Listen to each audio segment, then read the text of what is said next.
এখন আমি good morning বলবো কি গুড নাইট বলবো বুঝতেই পারছি না। এখন রাত 1টা 5 বাজে। আরে এত রাতে কেন ভিডিও করছি তার আগে কালকের ভিডিওটা দেখে নাও, ব্লগ ভিডিওটা, তাহলেই সব বুঝতে পারবে। তো বিয়েবাড়ি থেকে ফিরে এসে তো মেকআপটা তো তুলতে হবে, তো ভাবলাম সবসময় মেকআপ ছাড়াও দেখো, মেকআপ দিয়েও দেখো তোমরা। তো চলো আজকে মেকআপ রিমুভ কী করে করি সেগুলোই তোমাদের সাথে শেয়ার করবো। Hello guys, welcome back to my channel শান্তি আসাম ব্লগের নতুন একটা ভিডিওতে সকলকে স্বাগত জানাই। প্রথমে আমি ঘড়িটা খুলে নিলাম, তারপরে এবার চুড়িটা এক এক করে খুলছি। চুড়িগুলো না প্রচুর ছোট, এক এক করে খুলে নিচ্ছি। এখন বাজে প্রায় 1টা 5 বেজে গেছে, তোমাদের সাথে শেয়ার করলাম টাইমিংটা। বেসিক্যালি আমার বান্ধবীর দিদির বিয়ে ছিল, ওর জন্যই এত সেজেছি। আমি এত তো কোনো দিনই সাজি না, তোমরা তো দেখো। আর ভাবলাম এত যখন সেজেছি আমি মেকআপ কীভাবে রিমুভ করি সেইটাই তোমাদের সাথে শেয়ার করব। আর চুলটাও দেখেছো কিরম কার্ল করেছিলাম, তো চুলটা আগে আমি বেঁধে নিই, তারপরে মেকআপটা এক এক করে তুলে নেবো। কারণ চুল না বাঁধলেই মেকআপ তুলতে তুলতে নয় চুল কানে আটকে যাবে, নয় গিয়ে মুখে আটকে যাবে, এরকম প্রবলেম তো হতেই থাকে। তার থেকে ভালো চুলটা ভালো করে আমি খোপা করে নিই। কারণ এখন বাঁধবো না চুলটা, কারণ চুলটা পুরো জট পাকানো আছে, পুরো চুলটা তো ছেড়ে গেছিলাম। আর পুরো ক্রিম্পিং কিন্তু আমি কার্ল করিনি।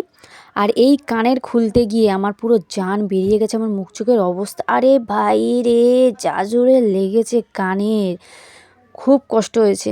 আমি বেসিক্যালি কানের একদমই পরি না, মানে যখনই পরি দেখেছো আমার ভিডিওতে আমি একটা ছোট ডলফিন কানের, এটা আমি বার্থডেতে, আমার নিজের বার্থডেতে নিজেকেই গিফট করেছিলাম ডলফিন কানেরটা। তো খুবই ছোট কিন্তু আমার কাছে অনেকটাই বড়। তো যাই হোক, আমি বড় কানের খুব কম পরি যেহেতু আমার কানের পাতা একদম ছোট বলে। আর এই যে গলারও খুলে নিলাম, এই গলাটা না আমার দিদির, আমরা এরকম টাইপের গলার একটা আছে, এটা একটু হেভি। তো এই গলাটা কেমন লাগছে বলো তো। তো গলাটা খুলে একটুখানি ঢং করে নিলাম, মাথায় দিয়ে দিলাম, একটু কানে কপালে দিলাম। আর এই যে শাড়ির যারা আঁচল ছাড়তে পারো না তাদের জন্য নতুন ট্রিক, এইভাবে না ফোল্ড করে করে একটা পিন মেরে নেবে। তোমরা অনেকেই আছো শাড়ির এই আঁচল এক পিন করে ছেড়ে ঘুরতে পারো না আমার মতো, আমি তো একদম পারি না। ওই জন্য আমি ওই রকমভাবে কুচি কুচি করে একটা পিন মেরে দিয়েছি, তোমরা ওরকম কিন্তু ট্রাই করতে পারো, খুব ভালো। আমি তো একদম শাড়ি ক্যারি করতে পারি না, তোমরা এইভাবে পরলে ভালোভাবে ক্যারি করতে পারবে। তো চলো এবারে শাড়িটা খুলেও নিতে হবে, কারণ না না বাবা, দাঁড়াও দাঁড়াও, শাড়ি খুলবো বলে কি আমি অন ক্যামেরায় খুলবো? একদমই না। তোমাদের ব্লাউজটা দেখাচ্ছি। এই ব্লাউজটা মনে পড়ে আমি এর আগের ব্লগে তোমাদের সাথে শেয়ার করেছিলাম একটা ব্লগে। এই সে ব্লাউজটা নিয়েছিল মাত্র 150 টাকায়, খুব কম নিয়েছিল। কারণ যাদবপুর, আমাদের যাদবপুরে রবিবার করে ব্লাউজের একটা দোকান বসে, সেখান থেকে। আর এখন বাজে 1টা 20। তো ড্রেস তো চেঞ্জ করেই নিয়েছি, নাইটি পরে নিয়েছি। এখন মেকআপটা তো তুলতে হবে, ঘুমাতে হবে। ঘুম খুব জোরে পেয়ে গেছে, মানে খুব ঘুম পাচ্ছে, জোরে বলতে না খুব ঘুম পাচ্ছে। পরের দিন আমার অফিস আছে।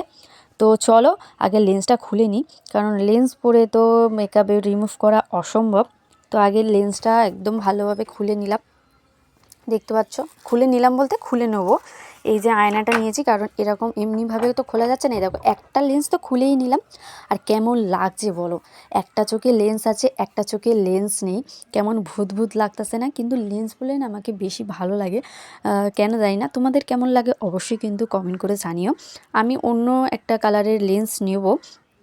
এই লেন্সটা এটাও ভালো, কিন্তু এইটার থেকে আর একটা ব্রাউন কালার, যেটা আমার ন্যাচারাল আই কালারটা, সেটাই নেব। তো চলো লেন্স তো খুলে নিলাম, এবার একটু ক্লিন করে নিই মুখটা। কারণ মুখে দেখতে পাচ্ছ মেকআপ আছে একদম, কিন্তু তোমরা বুঝতেই পারছো একদম নো মেকআপ লোক আছে, কিন্তু মেকআপ আছে কিছুটা হলেও মেকআপ আছে।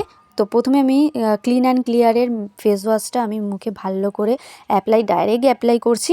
এত রাত হয়ে গেছে, আর বেশি ফ্যাংচামো একদম কটন দিয়ে ক্লিনজার দিয়ে বেশি ফ্যাংচামো করিনি। আমি ডাইরেক্ট একদম ক্লিনজার দিয়ে একদম মুখের মধ্যে ভালো করে ঘষে ঘষে ঘষে ঘষে আমি মেকআপটা তুলে নিচ্ছি। যেহেতু আমি বেশি মেকআপ করিনি ওই জন্য আমার বেশি প্রবলেম হয়নি। তো মুখটা ভালো করে ক্লিন করে দেখো চলে এসেছি, একদম ভালো করে জল দিয়ে, একদম নর্মাল জল দিয়েই ধুয়ে নিয়েছি। তো কেমন লাগছে বলো তো, কেমন মেকআপ দেখেছিলে আর কেমন হয়ে গেলাম দেখো মেকআপ করার পরে, মেকআপ তোলার পরে কেমন লাগছে। চলো মুখটা ভালো করে মুছে নিয়েছি। এবার জনসন বেবি ক্রিমটা, তুমি তো জানো আমি জনসন বেবি ক্রিমটা ইউজ করি। তো খুব ভালো, অনেকটা কোয়ান্টিটি নিয়ে নিয়েছি। যেহেতু আমি মেকআপ করেছিলাম এতক্ষণ, ওই জন্য বেশি কোয়ান্টিটি ময়শ্চারাইজার ইউজ করলাম, কারণ রাত্রেবেলা একটু বেশি কোয়ান্টিটি ময়শ্চারাইজার ইউজ করলে অ্যাবজর্ব করে নেবে আমাদের স্কিনে, কারণ অনেক কিছু প্রোডাক্ট আমার মুখে অলরেডি ছিল। তো এখন আবার ক্লিনজার দিলাম, একটু স্কিনটা ড্রাই ড্রাই হয়ে যাবে। একটু ঠান্ডা ঠান্ডা পড়ে গেছিলো যেই টাইমে আমি গত মাসে নভেম্বরের 27 তারিখে, এটা তো সকালবেলা যেহেতু 1টার পরে ভিডিও শ্যুট করছি, 28 তারিখ পড়ে গেছে।